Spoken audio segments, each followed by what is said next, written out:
Então, eu sou Ana Paula, né? Mãe a minha profissão mais encantadora é ser a mãe do Leonardo, né? Eu sou mãe de 4 crianças, né? 3 neurotípicas, que eu digo que eu crio para o mundo, né? E o Leonardo, que a gente cria esse mundo para eles, né? Para que esse mundo possa receber melhor os nossos filhos, né? Sim, Eu acho bonito quando você fala isso, né? Da mãe ser forte, mas ser forte não significa ser aquela mãe que sempre luta e que está sempre com as garras afiadas. Às vezes nós somos fortes no banheiro, chorando, né? Nós somos superando o dia a fortes, dia. né? Porque eu costumo dizer o seguinte, Mulher Maravilha não existe, né? Não, É só no cinema, né? E nós somos seres humanos e é isso que nos torna tão particular, né? É, e, mas você chorar de vez em quando não significa que você é fraca, né? Quando a não. Lourdes diz ser forte, é ser forte em todos os momentos, até naquele momento em que você se pega desorientada às vezes, né? Que é normal. Às vezes as pessoas ficam, ai, Ana, você é tão isso, tão aquilo. Eu falo assim, gente, eu também Sou gente, né? choro, eu também choro. Eu também vejo, assim, com tristeza algumas coisas. Agora, é que a garra e a alegria, ela tem que estar na frente, né? Você tem que se dar aquele momento de tristeza e bora pra frente, porque isso não vai levar a nada, né? Dizem que a gente é forte quando tá fraco, né? Quando tá tudo bem, é Exatamente. fácil ser forte. Eu acredito que o autismo faz isso. Ele traz para a família uma superação diária, do dia a dia. E Porque assim, você, Lourdes, a gente olhar para uma criança que não falava, que não pegava num lápis, uma criança que só rodava o objeto o tempo todo. E você vê essa criança escrevendo, você vê essa criança oralizando, você vê essa criança andando, você vê a professora dizendo que ele não vai ser alfabetizado, aí ele é alfabetizado. Aí uma pessoa diz que ele não consegue balançar porque ele tem problema no tônus muscular, aí ele balança. Como não ser forte se ele está sendo mais mais forte? forte ainda. Entendeu? Aí você olha assim, gente, se meu filho pode ser forte desse jeito, eu tenho a obrigação de ser também, né? Sim, sim. Como não ser, né? Eu tô emocionada, viu, Ana? Mas eu vou falar um negócio para você. Às vezes, quando eu tô no atendimento, eu tenho o meu jeito de atender. E eu olho para minha criança, eu olho para ela, ou para o meu adolescente, e aí a gente tem uma conversa de alma. Os meninos têm o poder de suscitar isso na gente, no sentido de dizer, cara, o que você está fazendo? Olha seu comportamento, que bagunça é essa? Aí eles me olham assim, alguns dão um sorriso, e eu tenho a certeza que apesar da dificuldade motora, apesar da dificuldade de comunicação, ele está ali. E ele está ali, e é esse respeito que ele espera de mim, de todos nós.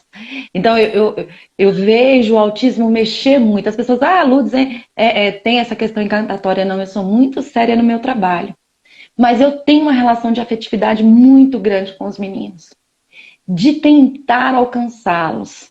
Claro, às vezes eles me alcançam muito antes e eu não consigo ler os sinais que eles me apresentam, né? Porque a gente precisa, sim, ser muito sensível para perceber que quando uma criança levanta da mesa e segura nela para não cair, ela tem desequilíbrio. E aí eu tenho que trabalhar isso. Então, assim, olhar para essa criança com esse olhar que vai olhar, ver todas essas sutilezas e compreendê-las mesmo diante de um comportamento inadequado. E aí eu olho para as mães e vejo isso, porque não é fácil no dia a dia nessa questão desses comportamentos inadequados. Mas como se comportar direito se você não consegue dar conta do seu próprio corpo? Eu digo o seguinte, Lourdes, como é que você faria? Vamos supor que nós estamos numa montanha russa. E nessa montanha russa está descendo. Imagine você descendo e você de cara olhando aquela descida. E eu falo, Lourdes, quanto é que é 5 mais 5? Eu duvido que você vai conseguir dizer 10. Né? Assim são os nossos meninos. Eu acho que você acreditar que a pessoa está ali, né, já é um respeito muito grande. E você saber o momento, de dar uma quietada e observar a pessoa e não o autismo, E não o né? autismo. Eu aprendi isso muito com você, né? O método, ele olha para a pessoa, né? Quais são as potencialidades? O método, né? E isso no seu curso, foi um divisor de águas. Eu fiz o primeiro curso. Eu queria dizer assim que o primeiro curso foi assim, a Leila me contou. Eu fui num curso da Lourdes de matemática. De Foi. matemática, foi. E aí eu falei, fiquei encantada com aquele curso. E aí a Leila falou assim para mim, Ana, ela tá dando um curso grande de 320 horas. Eu falei, eu quero fazer esse curso. E o curso já tinha começado a primeira aula. E eu fiquei atrás da Lourdes para poder entrar na turma, Eu jurei que eu ia Foi. fazer o primeiro módulo. E eu fiz o primeiro módulo. E eu lembro que quando eu estava na metade, eu cheguei aqui em casa, eu lembro como se fosse hoje. Eu abri o portão da garagem, entrei com o carro, saí do carro e meu esposo veio me receber. Eu falei, nós estamos fazendo tudo errado. Ele abriu um olho desse tamanho e falou assim, como assim? Né? Depois de 6 anos você vem me dizer que a gente está fazendo tudo errado. Eu falei, sim, mas nós vamos consertar. Né? Nós vamos consertar. Porque o curso, eu não estou falando isso porque você está aqui. Né? O curso Obrigada, foi Ana. um divisor de águas na minha vida. O curso foi assim, foi eu saber, eu digo o seguinte, que eu como mãe, eu sou a maestrina do futuro do Leonardo. Sou eu que tenho que determinar qual o profissional que entra e qual o profissional que sai. Né? Quais são as habilidades que o meu filho precisa ter nesse momento. Então eu preciso chegar com o terapeuta e dizer, será que a gente trabalhar isso não vai ser melhor? Eu descobri no curso que nós temos que ter essa responsabilidade e não deixar essa responsabilidade com a escola, com o professor, com o terapeuta, né? E isso foi um divisor de águas. Isso foi fantástico. Então o curso, assim, realmente valeu a pena, né? E eu faria 3 vezes se fosse possível. Não, e eu me sinto muito honrada. Assim, a gente tem recebido pessoas com seu potencial. Eu acho que até a gente fala assim, eu vou lá para ver como é que é isso, né? E chega e vê que realmente existe um método, que tem uma estruturação, que lógico, são anos de trabalho que ainda vai se estruturar ainda mais, né, Ana? Eu acredito Vai. daquele primeiro curso que você fez para o que está hoje, ele já está mais organizado. E eu acredito que a Tá gente mais vai maduro, né? aprendendo e isso, ele está amadurecendo e os meninos é que vão nos mostrando o caminho. Eu acho muito interessante quando eu olho para o André e falo, meu Deus, está faltando isso, olha aqui, ó, o que, que ele fez. Quando eu trabalho todo o processo que a gente estava lá, os 12 passos, tudo, e aí eu chego, o meu menino não sabe como chegar no outro. Meu Deus, a gente tem que ensinar isso. Ele não sabe fazer pergunta, ele aprendeu só a responder pergunta. O tempo todo a gente só pergunta, pergunta e eles respondem. Só que ele não sabe chegar num colega e fazer uma pergunta, ele não consegue, ele fica replicando a fala da mãe. Aí mais um pedacinho que a gente trabalha, vai lá, aplica nos meninos e a coisa vai funcionando. Então o método ele vem muito disso, Ana. E a gente tem pessoas do seu gabarito que fizeram o método. E eu me sinto muito honrada. Por quê? Porque através você falando do método tem um peso muito diferente no sentido de que você está ali, você é mãe, você é ativista, você é uma pessoa que corre atrás. Então, esse olhar psicopedagógico, que as pessoas têm que colocar isso na cabeça. A gente está falando de psicopedagogia, nós estamos falando de aprendizagem. É a base de todo comportamento. Né? Eu preciso que essa criança entre em contato com o mundo ao seu redor.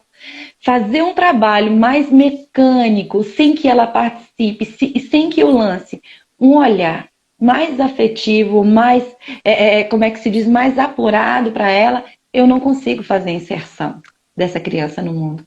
Tem um autor que fala o seguinte, que o problema da pessoa com autismo não é a linguagem, é porque ela não consegue ler os códigos que são compartilhados entre eu e o outro. E ele precisa de pessoas para decodificar essas informações. E eu acredito muito nisso. Então não é que eu tenho que falar muito, mas eu tenho que saber como falar e o que falar para essa criança. E o momento, né, Ana? Eu avaliei seu filho quando você fez o curso. E foi uma honra Foi. também. Foi uma honra. E a gente preparou aquele programa de ensino enorme para Foi. ele. E você hoje está trabalhando também, né, Ana, com o Tô método? trabalhando, tô trabalhando. Eu tô com 3 crianças, né? E assim, eu tô me descobrindo apaixonada pelos adolescentes, sabe? Sério? Sério. Eu estou assim, porque é uma população que quase não tem quem olhe, né? Não tem. Eu tô sempre à frente, né? Assim, quando o Leonardo não falava, né? Eu sempre falei, gente, será que o Leonardo, né, vai ser severo e tal? E aí eu sempre fui de defender, né, a educação, inclusive nos autistas severos e tal. E aí o meu filho é um autista severo, né? E aí eu costumo falar para as mães assim, gente, se vocês estão reclamando que para criança tem fila, não se preocupa, para adulto nem fila tem, né? E eu tô com 2 adolescentes, né? Eu estou com 2 adolescentes e está sendo fantástico trabalhar. Um adolescente é moderado e o outro é severo, né? E eu tô assim apaixonada pelos adolescentes, né? E E eles os têm a adultos, linguagem verbal? Tem não. a comunicação? Não Um tem. tem, o outro não tem nada. Eu comecei, na verdade, esse foi com voluntário, né?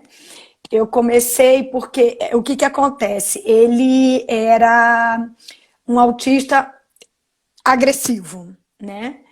E eu costumo dizer o seguinte: metade dessa agressividade é uma comunicação, né? Sim, sim, é uma É incompreensão. comunicação.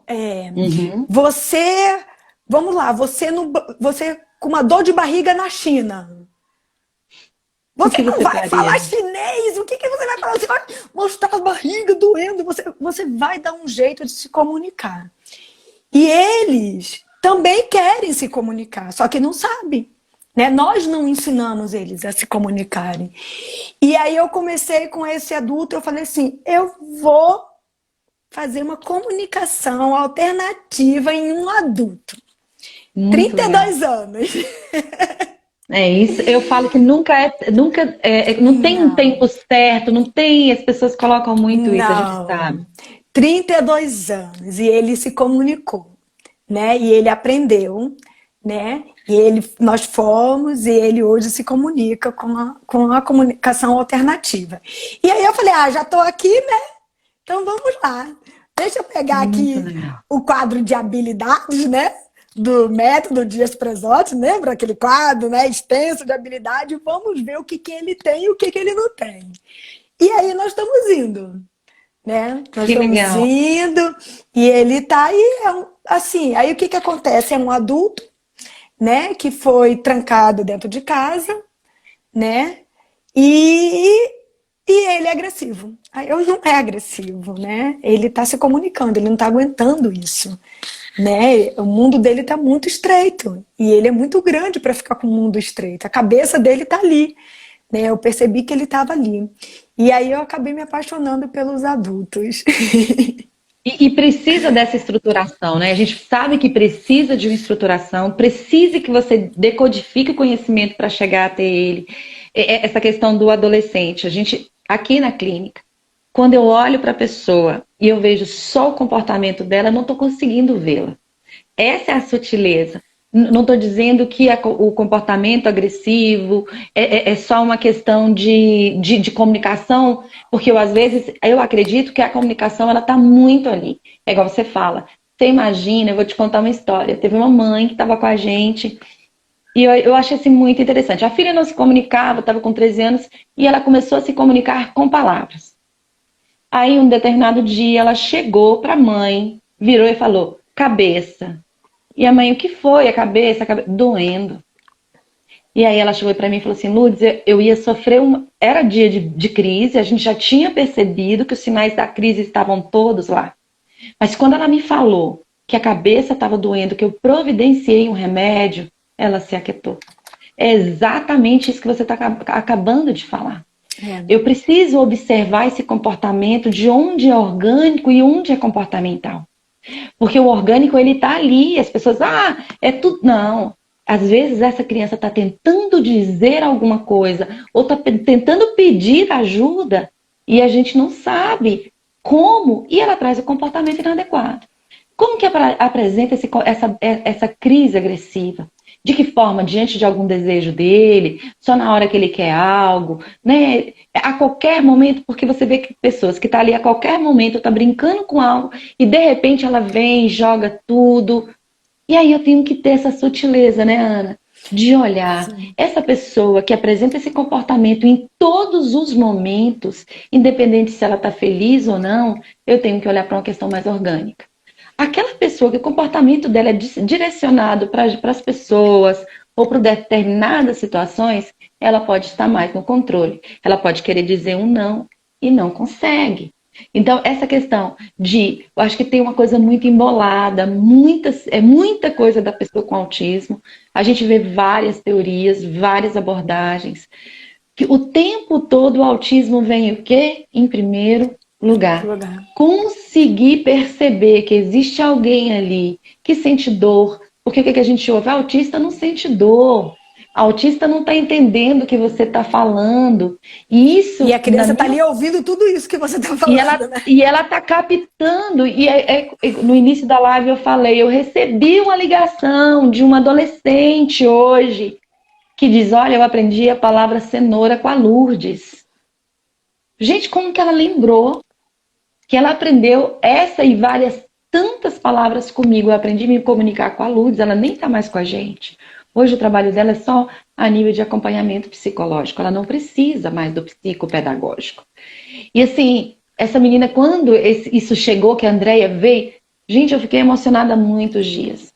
E vi o tamanho da responsabilidade que nós temos. Como marca, né, Lourdes? Como marca. Essa coisa, quer ver? Essa semana aqui acabou a luz, né?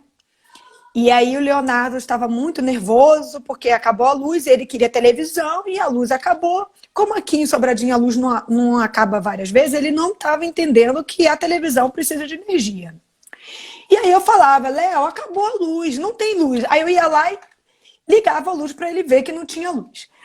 Aí eu saí e eu falei assim, Mara, dá o tablet para ele, e quando a luz voltar, você tira o tablet, né? Aí assim a Mara fez. E aí a luz voltou. Aí você sabe o que ele fez? Ele foi na casa e apagou todas as luzes da casa. E aí, ele ouviu ou não ouviu? Ele entendeu ou não entendeu? Ele entendeu tudo. Gente, mães, nossos filhos ouvem e eles estão entendendo o que a gente diz. Às vezes eles não respondem na hora por uma questão de uma deficiência no processamento auditivo, possa ser que ele não esteja organizado e não sabe expressar como aquilo, mas eles estão ali. E se você diz que ele não consegue, ele não vai conseguir porque você está dizendo que não consegue. Né? Ela está dizendo que eu não vou conseguir, ela sabe mais do que eu, ela me ensina tudo, então eu não vou conseguir. Né? Quando a Mara me contou que ele apagou todas as luzes da casa para continuar com o iPad, eu falei, você entendeu tudo. Olha o meu filho aí, né? E aquilo que você falou, Lourdes, teve uma coisa que você falou no curso, que é claro que você não lembra, né? Porque você fala muitas coisas. Muito! Mas você falou o seguinte, que nós temos que ser detetives. Nós, mães, além de todas as outras obrigações, e eu repito isso, nós temos que ser detetive. Tentar saber qual foi o momento dessa mudança de comportamento, né? O que antecedeu, o que fez, né? Como é que ele dormiu.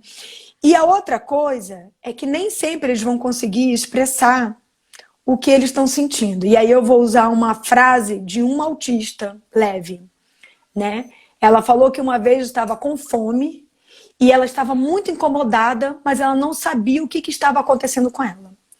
E aí ela falou com a mãe que não estava bem, que ela não sabia, a mãe pegou, deu Novalgina, deu Atroveran, deu um monte de remédio. E aí ela comeu, ela falou, nossa, eu estava era com fome. Um autista leve, né? Então, isso impacta a gente demais, né? Assim, no sentido de como alcançar. Como alcançar? Exatamente. Então, assim, eu não quero sobrecarregar as mães, mas já sobrecarregando, a nossa função também é ser essa detetive, né? É tentar entender ele além do autismo. E a outra coisa que você sempre falou, a sacola do autismo não pode ser maior do que a criança. Né? A gente não pode culpar a criança, o autismo em tudo. O meu filho está fazendo birra no shopping. Ah, é porque ele é autista. O meu filho não atende limites. Ah, não, tadinho, é porque ele é autista. O meu filho está batendo na escola. Ah, não, é porque ele é autista. Né? Não é. É porque ele é criança. E como toda criança, ele precisa ser tratado como criança, né? Então, assim, ser detetive, essa é uma das funções que nós temos que ter, né? E eu não digo só mãe, né? Pai também, né? Os pais precisam ser esse detetive, né? E não colocar a sacola do autismo maior do que a própria criança. Porque ninguém consegue carregar uma sacola que é maior do que a pessoa, né? Você consegue carregar por 1 metro. Depois essa sacola não dá para carregar, né? Então, apesar do Leonardo ser um autista severo, quando o Mateó disse para mim que ele não ia conseguir balançar, né? Porque eu perguntei como é que eu ensino o Léo a se balançar, né? Para eu não ficar com o Pedro brincando, empurrava o Léo, voltava pro Pedro, porque o Leonardo é gêmeos, né? Então, essa luta é muito difícil, né? De você conseguir se dividir. Então, eu ia lá, balançava o Léo e brincava com o Pedro. Aí, daqui a pouco, o Léo parava de balançar, eu tinha que ir lá correndo para voltar com o Pedro. E aí, eu perguntei até, como é que eu faço, né? Ela falou assim, o Léo não vai conseguir, porque ele é muito hipotônico, né? Ele é todo molinho. Ele não vai conseguir. E eu peguei aquele não vai conseguir e falei, mas eu vou te provar que ele vai. Quando a professora falou, o Léo não vai ser alfabetizado, né? Porque ele é um autista grave, né? Ele não senta, ele não tem atenção compartilhada. Eu falei, mas ele vai ser alfabetizado, né? Então, cada não que eu recebi isso como um combustível. Desafio, né? Como desafio mesmo. Uhum. E aí quem tem que dizer não sou eu, não é a terapeuta. Quem tem que dizer não é o Léo.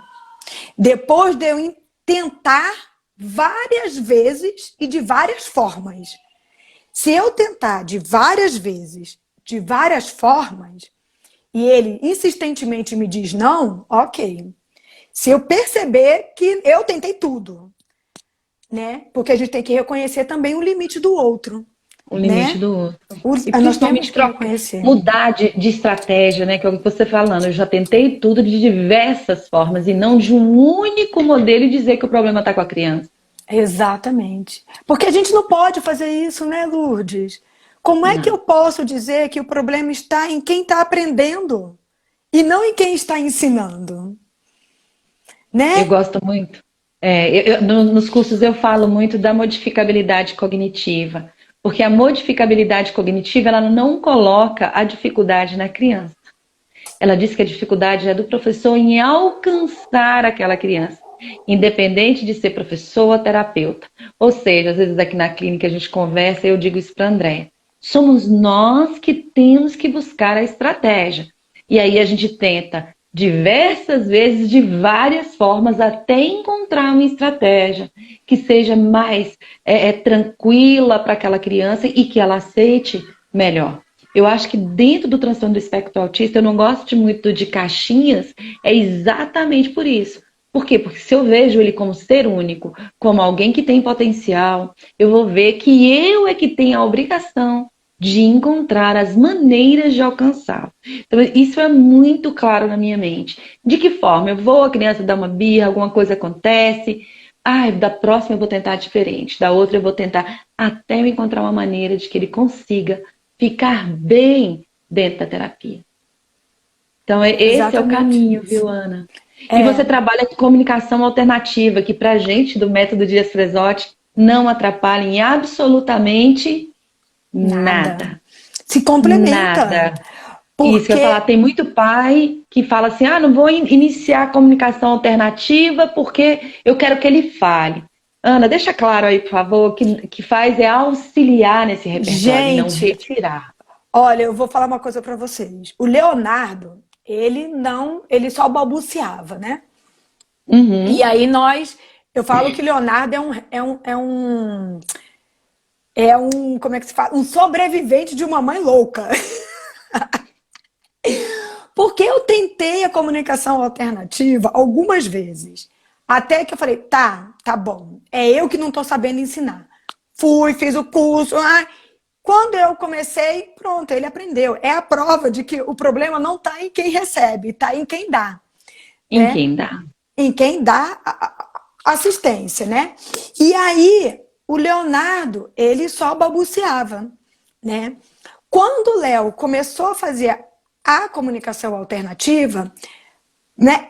Parece que as caixinhas do cérebro começaram a ser organizadas, né? Parece que a organização cerebral fluiu.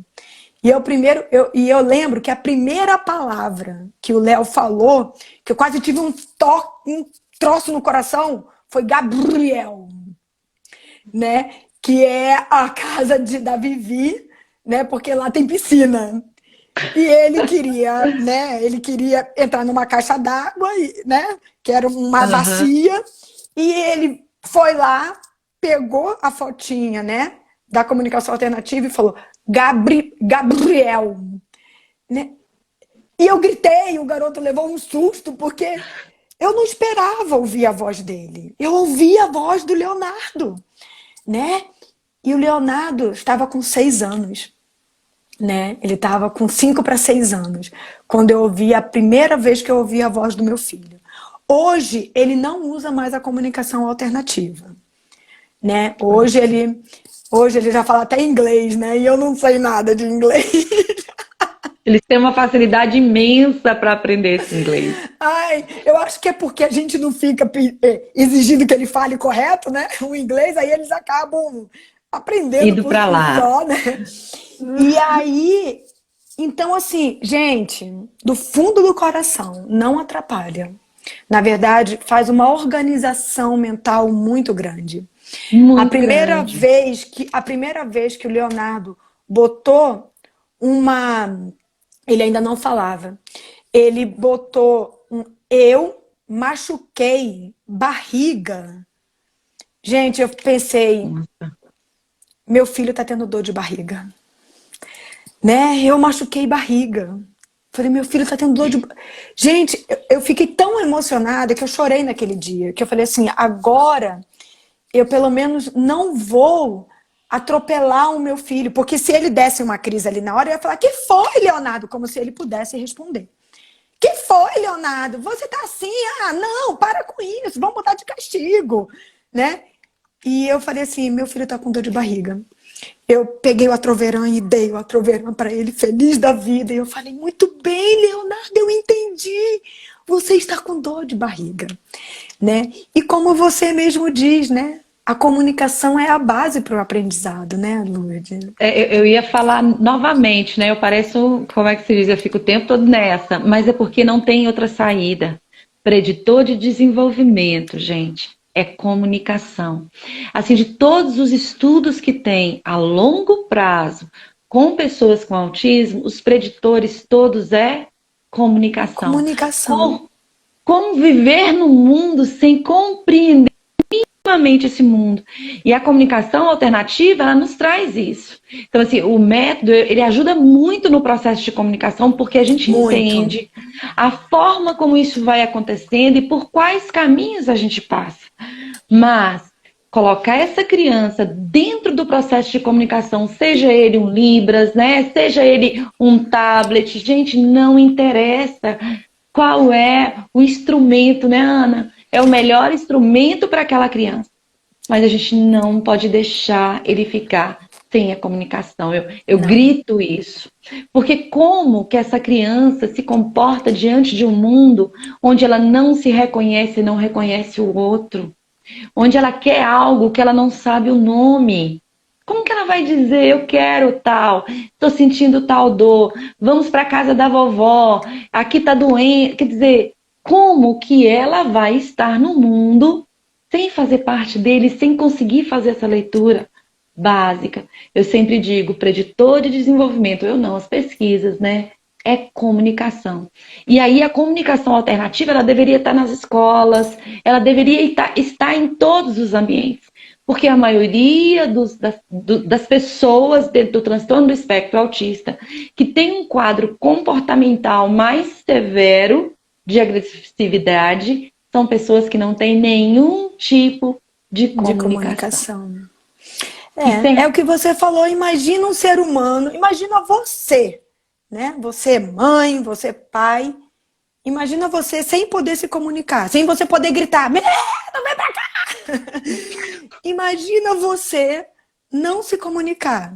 É um mundo muito limitado, muito muito limitado. E limitado. a gente não pode fazer isso. O que me fez mergulhar na comunicação foi eu descobrir que eu vou morrer, não vou virar passas, nem vou virar purpurina, né? E eu queria que meu filho seguisse, pelo menos com a pessoa sabendo o que está acontecendo com ele, né? Eu falei, ao menos isso eu vou deixar para o meu filho, e isso ninguém vai tirar dele. A comunicação ninguém vai tirar dele, né? E o método Dias bate muito nisso. Então você soma a organização mental, você soma tudo e você soma a terapia. Eu aqui tenho meu coterapeuta. Meu coterapeuta tem a mesma idade que o Léo, é o Pedro. E ele faz questão de dizer, eu sou coterapeuta. Terapeuta. É muito Ele bonitinho. A gente diz, está ele cheio de diz. terapeutas, irmãos aqui. Tem muitos. E eles Pois gostam de fazer parte, né? gostam. Uma outra coisa é essa, da criança fazer parte também. Eles gostam e eles precisam fazer parte, né? Sim. Eu não preciso dizer para o Pedro o quanto tem que ser respeitoso com o Léo. Ele precisa ver isso, ele precisa sentir isso, né? Algumas coisas a gente não ensina, a gente mostra, né? É. E isso a gente mostra. A gente não diz, olha, você tem que fazer. Não, né? Você tem que mostrar isso, né? E a comunicação é a base para tudo. É a Ah, mas base. então quer dizer que um autista grave não vai, um autista não verbal, porque tem aqueles que não vão falar, né? Uhum. Tem aqueles que não vão falar, né? É, e ele não vai aprender? Vai aprender, se comunicando de forma alternativa. A alternativa. Essa é a grande questão de organização de ambiente, de habilidades ocupacionais mínimas, mas ele precisa da questão visual para compreender. Mas mesmo assim ele se organiza. Eu me lembro teve aquele episódio, eu não sei onde passou, mas que chamou muita atenção, que tinha um autista severo que tinha atendimento e um outro autista severo que não tinha o atendimento. E quando eles mostraram o atendimento daquele autista adulto que estava mais organizado, exatamente isso que eles falaram. A primeira coisa que eu vi foi a comunicação alternativa, fichas para todos os lados. Ele tinha uma rotina onde ele se organizava. E aquele outro não tinha nenhum tipo de organização. E aí, Ana, a gente volta de novo. Se você internamente não tem uma palavra para se referenciar, se você internamente não consegue dizer e se comunicar com esse mundo que está fora, se você não tem nenhum viés de comunicação com esse mundo, como que você fica? Como? Você não Né? fica, você não fica. E aí a Não gente fala em fica. inclusão e os nossos filhos não são incluídos na própria família. Não Nossa, são é incluídos é dentro a de primeira casa. inclusão. Isso mesmo. Entendeu? É Exatamente muito isso. triste. Se a gente parar para pensar, isso é muito triste. Isso é muito triste. E a outra coisa, é, quer ver?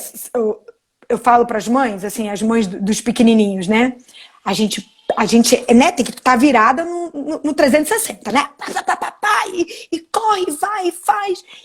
E a gente pega o menino, bota o menino no carro, daqui a pouco o menino não sabe nem para onde ele vai. Ele só sabe que ele tem que entrar no carro. Né? Eu tenho que entrar no carro porque a louca me colocou no carro. Aí a mãe vai, passa o cinto, pega o carro. Aí, tá, hoje é dia de ir lá para a clínica aprender. O menino só vai saber que está indo para lá Quando quando está ele no caminho, chega, que ele quando ele está no reconhece, caminho que ele reconhece, conhece, eles né? são danados. É. Aí eu falo, gente, o seu filho entende para onde ele vai. Pega o menino e coloca. Hoje nós vamos lá na tia Lourdes. Hoje nós vamos lá na psicóloga. Hoje é quarta. Gente, a comunicação alternativa não é só trocar as figurinhas. Não, É você respeitar o outro e você dizer para onde ele vai. Fazer uma comunicação visual na casa. Então, o que sim, eu bato muito, sabe, Lourdes, é nos limites, né? De você sim. educar a criança como uma Como, criança com como uma regras. criança, com regras. E é aquilo que a gente conversa muito, olhar para o desenvolvimento típico e perceber que a criança tem a idade da birra, que a criança dá resposta, que a criança. Aí, porque está dentro do espectro, ele não vive isso, não Aí é existe permitido. desenvolvimento. É É, permitido. No outro dia eu fiquei assustada com uma mãe que me disse que não conseguia entrar na casa na casa dentro de casa sem antes fazer um ritual, que ela tinha que fazer todo aquele ritual para entrar dentro de casa. Eu fiquei pensando, mas por que que ela faz isso? É uma questão sensorial? Não, é porque virou costume. E você aceita isso? E quando estiver chovendo? E, gente, mães somos nós, as neurotípicas somos nós, né? Então, assim, ele é o que eu estou dizendo, o Leonardo, ele é uma criança que tem autismo, mas ele precisa de limites muito claros, muito claros. E o não tem sempre que ser não, né? Então, a comunicação, ela vai além de você ficar trocando as figuras. É você dizer para essa criança o que vai acontecer no dia. Quando você. Porque a criança, Lúdia, eu fico imaginando assim, ela chega lá na sua terapia, né? E aí ela sabe exatamente o que ela vai fazer, né? Porque você deixa isso muito claro, né? Olha, primeiro nós vamos fazer isso, depois nós vamos fazer aqui. Ela sabe, mas quando chega em casa, não tem nada. Não tem nenhuma comunicação para essa criança, né? Então a comunicação visual, ela é importantíssima, né?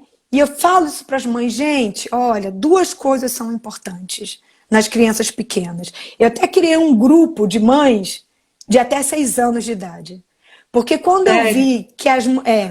quando eu vi que as mães estão muito permissivas, né? Os pais estão.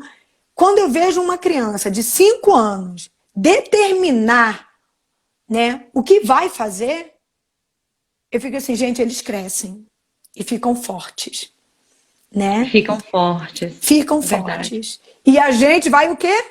Ficando A gente está em sentido, fracos. a gente está em sentido contrário, né, Ana? Enquanto ele se, Exatamente. porque o autismo não é doença, isso tem que ficar muito claro Não também para é. entender que eles vão ficar fortes, bonitos e sadios. E se você Exatamente. não cuidar disso logo no início, fazendo essa organização para que ele compreenda e acolhendo e dizendo, não, cara, você dá conta, Você dá né? conta, Você dá. dá conta, a gente está É, aqui com você, mas você precisa seguir isso aqui precisa. é. Então, isso que você está falando, a gente discute muito. Vamos supor, o pai que acaba sendo permissivo, o que ele faz? Ele desorganiza essa criança para todos os outros ambientes, porque ele faz com que essa criança se torne dependente de alguém. Exatamente. E Exatamente. aí, quando ele vai para a escola, que ele não tem essa referência, ele se perde. Então a gente tem que pensar nessa criança para autonomia e independência. Essa é uma fala. Exatamente. E essa questão que você falou, a gente fala muito também. Inclusão tem que começar em casa. Essa organização precisa ser em casa. Porque se não organizar, tá todo mundo em sofrimento. Aliás, eu acho que quanto mais desorganizado, mais sofrimento no ambiente. É. E os meninos fazem leitura desse sofrimento também, né, Ana? Dessa não. Fazem, Fazem, sim. fazem. Teve uma vez, né, daquelas vezes que eu sou forte e que choro, né? Eu me lembro que foi alguma coisa ligada à escola, né? Porque a minha luta na escola foi muito grande no início, né? E aí eu cheguei em casa e chorei, chorei. O Léo tava no banho e o Léo gostava, ele acha que é banheira, né? Ele entra numa caixa de água enorme, uma caixa pequenininha e ele fica lá achando que é água. E eu deixei ele lá no box, né? E eu fiquei no vaso ali, sentada, chorando, chorando, chorando. Ele levantou, ele foi lá e falou, feliz, Fica feliz, né? né? Então, assim, eles percebem essa desorganização, né? Eles percebem isso, né? E eles percebem muito, muito. Olha ele aqui! Cadê o Léo? Aparece aí. Gente, ele tá Tá enorme! enorme! E Olha! tá lindo! Dá Oi, tchau! Léo! Oi, Léo! Fa- Tchau! Bom ouvir Fala você, Léo! aqui! Fala oi! Oi. Oi, Léo! Gente, ele tá falando mesmo! É muito bom! É muito bom, Ana. Parabéns. Nossa, é Ah, emocionante, é emocionante. e tá falando É um mesmo, você presente. viu? E Eu ele fala vi! Ó, Riep, arrupiei ele fala todinha. Riep presente, toma as três. Ah! E a comunicação faz isso, ela organiza a Faz, cabecinha deles, faz, né? faz, faz. Agora, os, E os pais precisam entender que para uma palavra, você está ali trabalhando uma palavra, ela leva, sabe quanto, Ana? 5 meses para fazer parte do vocabulário da criança. a criança, eu lembro, Lúcio, que você falou assim, a criança precisa internalizar. Lourdes, eu tenho tantas frases suas que, nossa senhora, um dia eu vou escrever frases da Lourdes. Oh, meu E Deus. aí eu lembro que você falou que às vezes a criança sabe o que é, por exemplo, um triângulo. Ela sabe que é um triângulo, mas ela não internalizou isso. E aí eu lembro que você falou assim, se você fechar o olho da criança e ela pegar esse triângulo e ela não saber que isso é um triângulo, ela não internalizou isso. Ela não levou para dentro. Não levou pra dentro. É a E aí memória sinestésica. eu cheguei em casa no dia que você falou isso e eu fiz isso. Eu botei o Léo, eu fechei o olhinho dele e ele não sabia que era um triângulo. Porque o Léo não falava. Aí o que eu fazia? Eu dava a figura e falava, o que você pegou? E aí ele pegava a figura, né? Primeiro eu fiz isso ele olhando. Aí, né, Léo, triângulo. Aí eu pegava a figura do triângulo, que é para ele entender a comunicação. E aí eu fechei o olho dele. Léo, qual foi a figura que você pegou? E ele não soube. Eu falei assim, ele não aprendeu, ele não internalizou.